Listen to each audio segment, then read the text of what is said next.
కృష్ణా జిల్లా మచిలీపట్నం మహిళలకు ఉచిత బస్సు ప్రయాణం, ఆటో కార్మికులకు ఉపాధి సంక్షోభం. ఆగస్టు 15 నుండి రాష్ట్ర ప్రభుత్వం మహిళలకు ఉచిత బస్సు ప్రయాణం కల్పించనున్నట్లు ప్రకటించింది. దీంతో ఆటో కార్మికుల జీవనోపాధి దెబ్బతినే అవకాశంపై ఆందోళనలు. కృష్ణా జిల్లా మచిలీపట్నం కలెక్టరేట్ వద్దనున్న ధర్నా చౌక్లో సిఐటియు ఆధ్వర్యంలో మంగళవారం ఆటో కార్మికులు ధర్నా నిర్వహించారు. జిల్లాలో సుమారు 50,000 కుటుంబాలు ప్రత్యక్షంగా పరోక్షంగా ఆటో వృత్తిపై ఆధారపడి జీవనం సాగిస్తున్నాయి. మూలంగా మన ఆర్థికంగా ఎంతో కొంత దెబ్బతింది, జీవనాధారం కోల్పోతాం. కాబట్టి దీంతో పాటు ఫైనాన్స్ ఆటోలు చేసిన వాళ్ళు కానీ, అప్పులు చేసి కొనుక్కున్న వాళ్ళు కానీ చాలా యాతన పడి ఫైనాన్స్ కట్టుకోలేని పరిస్థితుల్లో రోడ్డు మీదకి బతకడానికి వచ్చిన వాళ్ళని కూడా ఇరకాటంలో పడి కట్టుకోలేని పరిస్థితి, ఆటోలు కూడా లేకపోతారు. దాన్ని దృష్టిలో ఉంచుకొని ప్రభుత్వం ఆటో కార్మికులందరినీ ఆదుకోవాలని చెప్పి ప్రభుత్వమే ఆలోచన చేసి, అంతకుముందు గవర్నమెంట్ బ్యాంకుల ద్వారా ఆటో కార్మికులు సబ్సిడీ ఇచ్చి ఆటోని కొనుక్కోవడానికి ఇచ్చేవాళ్ళు. ఇప్పుడు ఆ పద్ధతి తీసేశారు. ఇప్పుడు మళ్ళీ అదే పద్ధతిన ఆటో కార్మికులకి బ్యాంకు రుణాలు సబ్సిడీ రూపంలో ఇవ్వాలని జీవో నెంబర్ 21 మనకి చాలా ప్రమాదకరంగా ఉంది. చలానాలు పెరిగినాయి. జీవో నెంబర్ 21 వచ్చిన తర్వాతే చలానాలు పెరిగినాయి. మన స్పేర్ పార్ట్స్ పరిష్కరించాలి, ఆటో కార్మికుల సమస్యలు పరిష్కరించాలి, ఆటో కార్మికుల సమస్యలు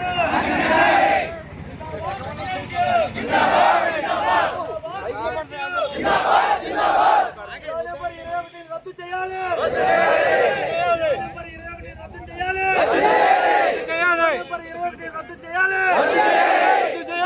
ఆటో కార్మికుల ఐక్యత జిందాబాద్, ఆటో కార్మికుల ఐక్యత జిందాబాద్, ఆటో కార్మికుల ఐక్యత ఇవ్వాలి. ఆటో కార్మికులకు 25,000 రూపాయలు ఇవ్వాలి. ఉచిత బస్సు పథకం కింద ఆటో కార్మికులకు 25,000 రూపాయలు ఇవ్వాలి. ఆటో కార్మికులకు 25,000 రూపాయలు మా ఉపాధిని దెబ్బతీసే ఉచిత బస్సు పథకం కింద 25,000 రూపాయలు ప్రభుత్వం తీసుకొచ్చింది. వాటిని రద్దు చేయాలి. అదేవిధంగా ప్రతి ఒక్క ఆటో కార్మికుడికి గతంలో మరి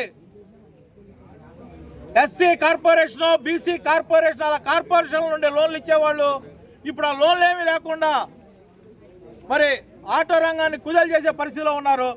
మరి అలాగే ప్రతి ఒక్క ఆటో కార్మికుడికి 4 లక్షల రూపాయల వరకు ఏ విధమైన హామీ లేకుండా సబ్సిడీతో కూడుకున్నటువంటి లోన్లు ఇవ్వాలి.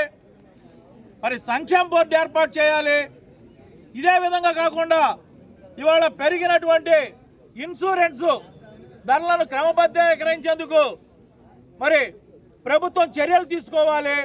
పెట్రోల్, డీజిల్ పైన ఈరోజు రాష్ట్ర వ్యాప్తంగా 38% ఎగుమతి దిగుమతి సుంకాలు విధిస్తున్నారు వ్యాట్ ట్యాక్స్ పేరుతో.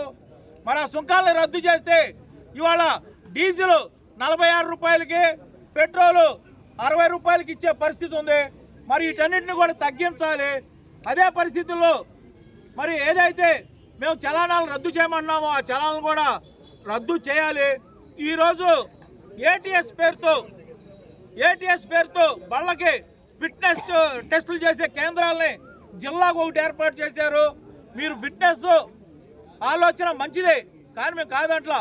అది ప్రైవేట్ పరం కాకుండా ప్రభుత్వమే ఏదైతే గతంలో మరి ప్రభుత్వ అధికారుల సమక్షంలో ఫిట్నెస్ పరీక్షలు జరిపారో ఆ విధంగానే ప్రభుత్వమే ప్రైవేట్ పరం లేకుండా ప్రభుత్వమే అజమాయిషీ తీసుకొని ఫిట్నెస్ పరీక్షలు జరిపే విధంగా ఏటీఎస్ కేంద్రాలని ప్రతి ఒక్క సెంటర్లో, అంటే గతంలో కృష్ణా జిల్లాలో ఉయ్యూరు, మచిలీపట్నం, గుడివాడ సెంటర్లో ఏవైతే ఉన్నాయో ఆ సెంటర్లోనే ఏటీఎస్ కేంద్రాలు నిర్వహించాలని చెప్పని ఈ సందర్భంగా డిమాండ్ చేస్తూ ఈ ఆటో కార్మికులకు ఉచిత బస్సు ప్రయాణం నిమిత్తం 25,000 రూపాయలు ఇవ్వాలని ఈరోజు ప్రధానంగా డిమాండ్ చేయడం జరిగింది. కామ్రేడ్స్, ఇక్కడ రాష్ట్ర ప్రభుత్వం గత సంవత్సరం క్రితం నుంచి కూడా మహిళలకు ఉచిత బస్సు ఏర్పాటు చేసి మేము తీసుకెళ్తామని ఎన్నికల వాగ్దానంలో చెప్పి ఉంది. దానికి తగ్గట్టుగానే ఆటో కార్మికులకు ఇబ్బంది లేకుండా అక్కడక్కడ మీటింగులో ఎవరు పడితే వాళ్ళు చాలామంది ముఖ్య నాయకులే చెప్పారు.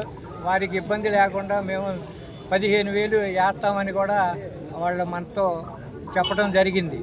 కానీ ఆ 15,000 వేసేవి కూడా దేనికి సరిపోవు. గత ప్రభుత్వంలో 10,000 రూపాయలు ఆర్టీసీ బస్సు ఉచిత బస్సు ప్రవేశపెట్టకుండానే మనకు 10,000 వేశారు.